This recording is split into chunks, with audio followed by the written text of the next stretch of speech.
నేను ప్లాట్ కొన్నా మన కాడికి వచ్చినాక బేతల్ టవర్ చర్చికి వచ్చిన తర్వాత మీరు ప్లాట్ కొన్నారు. ప్లాట్ కొన్నా 11 లక్షలకు కొన్నా. అది ఇప్పుడు 33 లక్షలకు పైగా పోతుంది. మీ ప్రామిస్ ఇచ్చిన తర్వాత మీరు 11 లక్షలకు ఫ్లాట్ కొన్నారు. ఇప్పుడు దాని కాస్ట్ ఎంత ఉంది? 33 లక్షల పైగా ఉంది. 11 × 3 ఎంత? 33. నేను యూట్యూబ్ లో డైలీ ప్రాప్స్ చేస్తా ఉంటాను. 3 రెట్ల ఆదాయం పెరుగుతుందంటే చాలా మంది ఒట్టి మాటలు అంటారు. సాక్ష్యం వినండి. 3 రెట్లు పెరిగింది. ఇప్పుడు 33 లక్షల రేట్ పలుకుతుంది.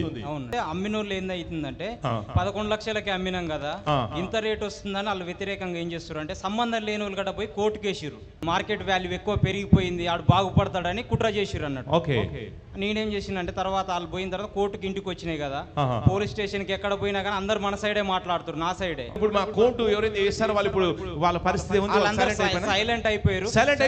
మీ శత్రువులు అందరూ సైలెంట్ అయిపోతారని మీరు చెప్పిర్రు, వాళ్ళందరూ సైలెంట్ అయిపోయారు. వాళ్ళంతా సైలెంట్ అయిపోయారు. ఇప్పుడు వాళ్ళు మీ జోలికి రావడం లేదు, మీ ల్యాండ్ జోలికి ఏం రావడం లేదు.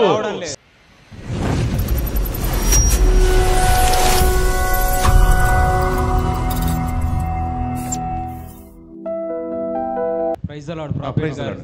ప్రాపర్టీస్ గారికి ప్రైజ్ ది లార్డ్.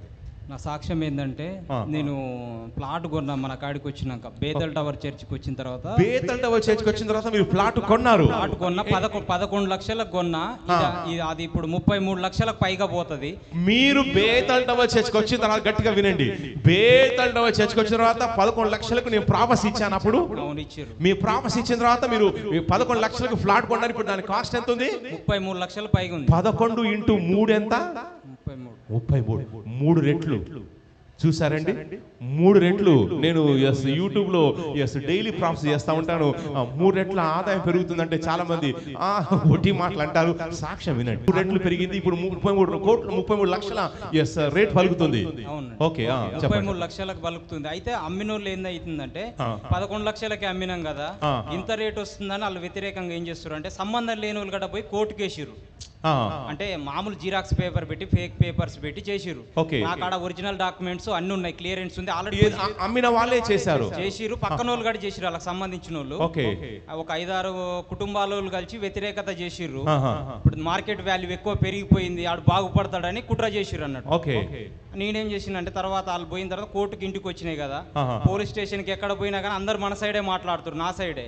నేనేమన్నంటే సరే మీరు ఎవరైనా కావచ్చు, ఊర్ల పెద్ద లీడర్లు అయినా కావచ్చు, అయితే చూసిందాన్నే చెప్పండి. మీరు నాకు అన్ని కాగితాలు ఉన్నాయి, అమ్ముకున్నారు, నాకు రేటు పెరిగింది కాబట్టి వాళ్ళు కుట్ర చేస్తారు, అన్ని ఆధారాలు నాకు ఉన్నాయి, పొజిషన్ మీద గట్రా నేనే ఉన్నా, వచ్చే మార్కెట్ ని బ్రేక్ చేయాలనుకుంటారు కానీ ఇంకా అన్న కొద్ది ఇంకా నాకు ఎక్కువ పెరుగుతుంది.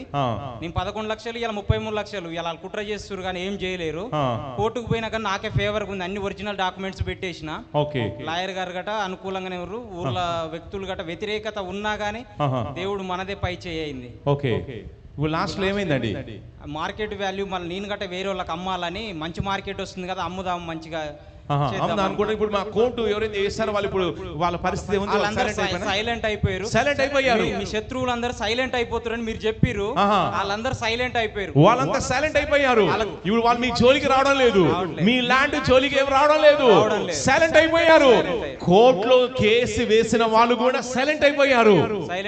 వాళ్ళు వేసినప్పుడు గల్లలు ఎగిరేసి ఇలా మీ సంగతి చూస్తామని చెప్పేసి అన్నారు.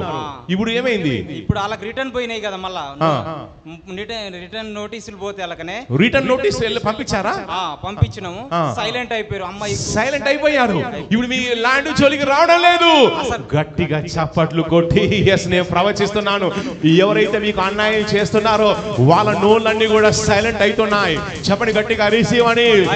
ఎవరైతే మీ ల్యాండ్ మీ స్థలం కబ్జా చేయాలని అనుకుంటున్నారో యేసుక్రీస్తు నామములో వాళ్ళ చేతిలో చిప్ప ఉంటుందని ప్రవచిస్తున్నాను. చెప్పండి గట్టిగా, రిసీవ్ అని. యేసుక్రీస్తు నామములో దేవుడు మీ పక్షంగా న్యాయం చేస్తాడు, ఆయన సహాయం చేస్తాడు, ఆయన యుద్ధం చేసే దేవుడు. మీ వెనుక ఎవరు లేరని వాళ్ళు ఏం చేస్తారు? గల్లాలు ఎగరేస్తారు. కానీ మీ వెనుక ఎవరున్నారు? ఒక పెద్ద ఆయన ఉన్నాడు. ఆయన పెద్ద ఆయనకే పెద్ద ఆయన, ఆయన ప్రైమ్ మినిస్టర్స్ కే ప్రైమ్ మినిస్టర్, ఆయన ప్రెసిడెంట్లకే ప్రెసిడెంట్లు కూడా ఆయన ముందు సాష్టాంగ పడాల్సిందే. ఆయనే నజరేయుడైన యేసుక్రీస్తు ప్రభు.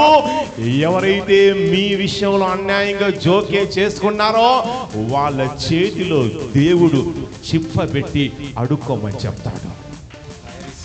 దేవుడు తన బిడ్డల జోలికి అన్యాయంగా వచ్చి ఇబ్బంది పెట్టినట్లయితే దేవుడు చిప్పబెట్టి అడుక్కోమని చెప్తాడు. ఎవరైతే గల్లాలు ఎగిరేశారో వారే మీ వద్దకు వచ్చినప్పుడు తల దించుకొని నడిచే విధంగా దేవుడు చేస్తాడు. తల దించుకునే విధంగా వాళ్ళ మెడలు వంచుతాడు. ఎవరైతే నష్టం చేయాలనుకున్నా వాళ్ళు సైలెంట్. ఇప్పుడు వాళ్ళు మీ జోలికి రావడం లేదు. మార్కెటర్లు గట్ట వస్తే అది మా కళ్ళ ఉందని బ్రేక్ చేస్తుర్రు. అయినా కానీ మార్కెటర్లు తెలుసుకుర్రు కాబట్టి వాళ్ళు నా దగ్గరకు వస్తుర్రు. అమౌంట్ ఒక్కసారి కడతామండి, మాకు ఇచ్చేయండి, మాకు ప్లేస్ నచ్చింది, అది నచ్చింది ఇచ్చేయండి కూడా అడుగుతా ఉన్నారు. ఈ అమౌంట్ తీసుకుని రెడీగా ఉన్నారు. ఈ వ్యతిరేకత ఉన్నా కానీ వాళ్ళు పట్టించుకోవడం లేదు. వా చూడండి, దేవుడు అద్భుతం చేస్తాడు. సో బ్రదర్, మీరు ఇచ్చిన సాక్ష్యం బట్టి ఎస్ ప్రభుకు మహిమ కలుగును గాక. మీరు సాక్ష్యం ఇచ్చారు కాబట్టి పరిశుద్ధాత్ముడు మీకు ఇచ్చేటువంటి స్పెషల్ ప్రాసెస్ ఏంటంటే రాబోయే రోజుల్లో దేవుడు సెలవిస్తున్నాడు. మిమ్మల్ని ఆ ఊర్లోనే ఒకనొక గొప్ప మనిషిగా చేస్తానని సెలవిస్తున్నాడు. గట్టిగా రిసీవ్ అని చెప్పండి. రాబోయే రోజుల్లో దేవుడు మిమ్మల్ని ఆర్థికంగా స్థిరపరచబోతున్నాడు. సంథింగ్ ఏదో తోట ఉందండి. తోట ఉందా మీకు? తోట ఉంది, బత్తాయి తోట ఉంది. బత్తాయి తోట ఉంది. దాంతో పాటు ఇంకొక ఇంకొక తోట ఏదో యాడ్ కాబోతుంది.